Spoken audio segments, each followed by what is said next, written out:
Hi, this is Dina for Splitcoaststampers.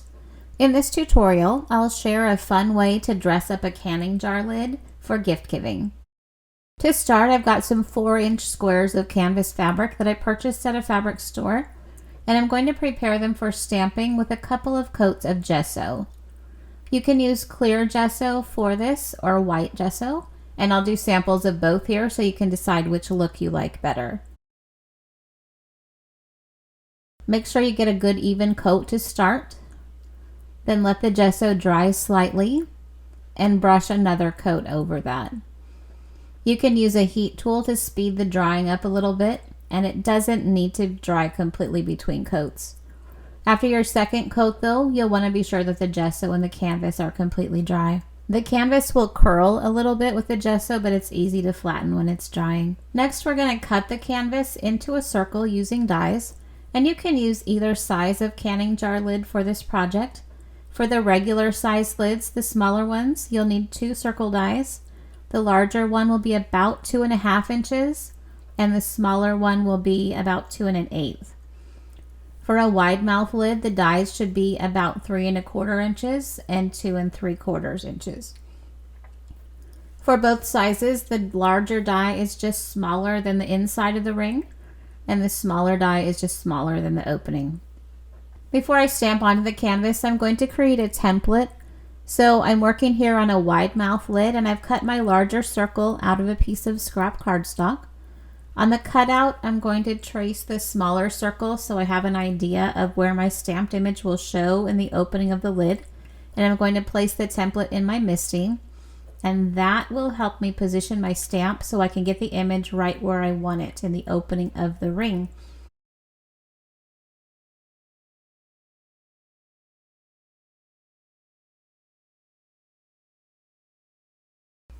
I'm going to use that same die to cut my canvas.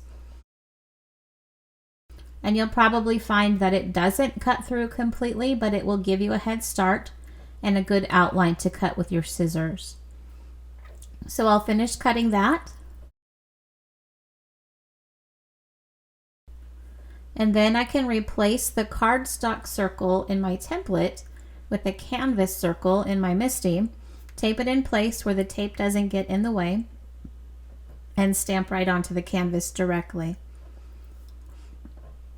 For this, you'll need to use an ink that will dry permanently on the canvas, and I'm using a hybrid ink here, but a pigment or a craft ink or VersaFine will also work.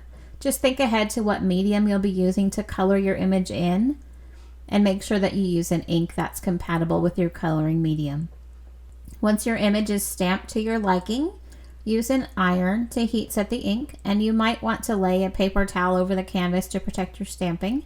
I was going to show you that step, but I couldn't find the cord for my iron, so I went upstairs and used a different one. The next step is to color your canvas. I'm using Copic markers here, and I'll share some other ideas shortly.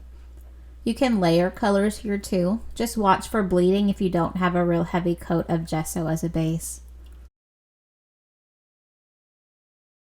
So depending on the ink you used, Copics can be an option. You can also use colored pencils to color on the canvas. I'm blending here with odorless mineral spirits and blending stumps. And with this method, you can also add layers of color to blend as well.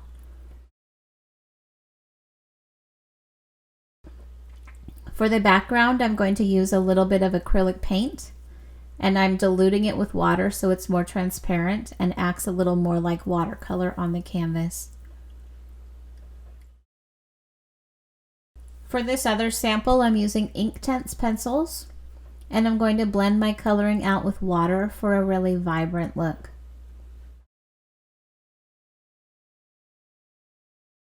For the background, I'm using distress markers, and those will also blend out with water. And I decided here that the color was a little bit too bright, so I blotted with a paper towel. So I wanted to show you lots of ideas for coloring on canvas. And really, as long as your coloring medium is compatible with your ink, you probably have lots of options for coloring already. So now we're ready to assemble the lid. And to give a little lift to the piece, I've cut a piece of felt with the smaller of the dies that I chose earlier. And I'm going to glue that actually to the bottom side of the lid, and that will push the canvas up even further through the opening. When that's in place, I'm going to glue the canvas over the felt centered on the lid, and then add a few spots of glue around the edge of the lid to keep the edges of the canvas down. Next, I'm going to take the ring, and I'm just going to run a line of glue around the inside edge of the ring.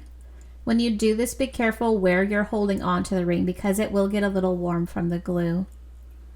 Then just press the canvas piece firmly into the ring to put it all together.